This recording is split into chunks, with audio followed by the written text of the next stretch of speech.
L-awtorità tal-ippjanar ġiet ikkritikata mill-perit Elix Torpiano għad-deċiżjoni tagħha li tapprova applikazzjoni biex jinbnew 29 appartament, 20 garax u pool fis-Sannat dan minkejja ksur fir-regolamenti.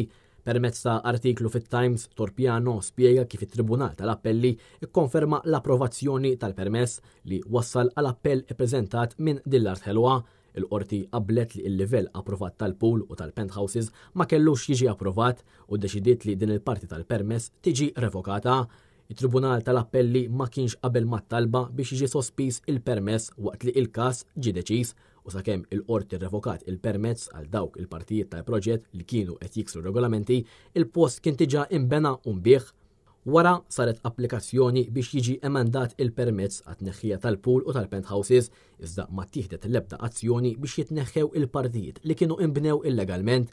Il-Viċi Presidenta Dillard Ħelwa saħaq illi issa iqumu għatta mistoqsijiet u staqsa kif jista' jkun iċ-chairperson eżekuttiv jaċċetta kwalunkwa dikjarazzjoni mill-applikant jew kwalunkwa uffiċjal tal-ippjanar li l-proposta kienet konformi mal-pjanijiet u r-regolamenti kollha meta d-deċiżjoni tal-Qorti tal-Appell kienet waħda ċara.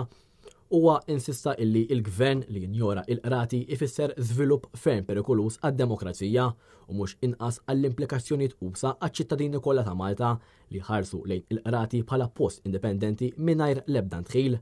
Torpiano għalaq billi qalli il-Prim Ministru wiegħed sistema aħjar ta' kif jiġu trattati it-talbiet għas-sospensjoni tal-permessi li kienu għadhom fl-appell u issa kemm huwa perikolus li n-nies jitħallew jibnu fuq il-bażi ta' permessi dubjużi waqt li jkunu taħt appell.